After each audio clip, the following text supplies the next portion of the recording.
Welcome back to the Victorian Barroom. Today we are actually out in the apple orchard, which I have not shown you guys a whole lot of, but like I've said before, heritage apples are actually the point of all of this that I'm doing, and getting back close to the brandy that they had in the 19th century. That's something that I really want to be a part of. Getting introduced to that by Alan Bishop is something that really changed my life and drew my life back into focus. So think of the Victorian Barroom as the most roundabout way anybody ever sold an apple.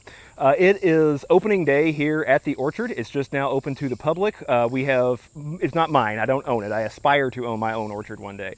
But I get to come out here and work and learn the skills and all that, and I've been doing that for the past 3 years. But it's opening day when people can come out here. There's all kinds of heritage varieties of apples out here. That's primarily what grows, so it's been a great education.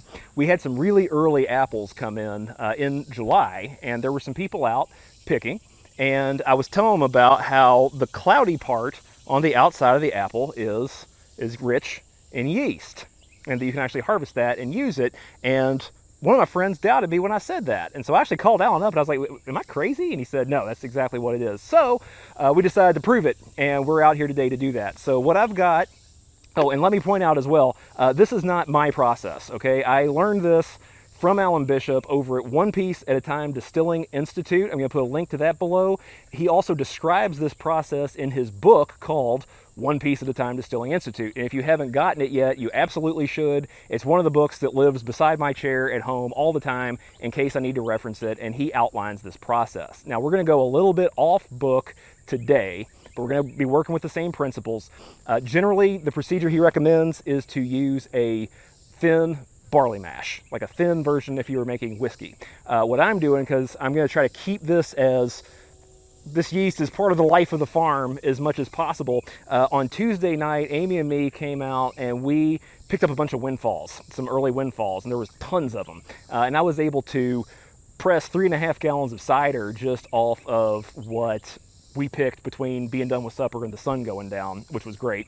And so I've got little jars of it here. It's mostly the squeezins from that, at least 3 different varieties. I put a little bit of honey in it as well, just a little bit, but I'm also fermenting about 3 gallons of it. I'm just making it into some hard cider. I just want to be sure there was something good in there for the yeast to get started with. And so we've got 4 of these jars. We're going to do 2 apples, 2 jars each per apple to be sure that we're getting the best result that we possibly can. I'm going to get together later with Alan and with Aiden, and we'll talk about how the different jars went once we work on this for a while, once they have the chance to propagate. And hopefully what we'll be doing at the end of the season is we'll do another run of hard cider fermented with yeast that was harvested from apples here at the orchard and propagated in juice that came from the orchard. So it's pretty easy what we're going to do.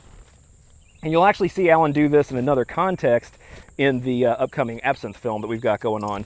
So I'm going to take an apple with some of the cloudy parts on the outside, just some really clear cloud, and I'm going to peel off some pieces of that.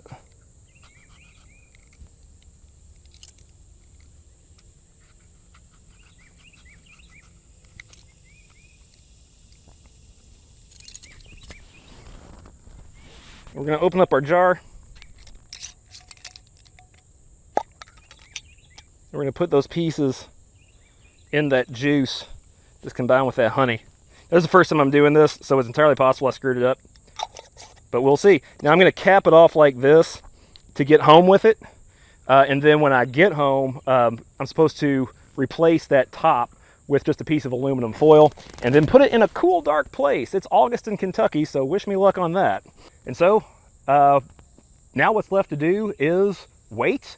We'll see where this goes. Hopefully it turns out good, but if it doesn't, then we'll keep on using commercial yeasts to ferment our cider this year. We'll try again later. But this is something that I really get a kick out of just because, my main interest in history is the rhythms of life and the way everything worked together back in those days. And it's funny to me because I think a lot of times people talk about the past like, well, they didn't waste anything. like they were putting themselves out to live that way. But actually, the way we live now is the anomaly in history. The way we have all this waste, we don't have everything working together. It just wouldn't have occurred to people prior to 1900, and even on past that on farms, to let things go to waste and not understand the systems of how the world around them worked. And so this, to me, is part of trying to bring that back. Thanks for being with us, and see you in a few weeks when we figured out how this yeast turned out.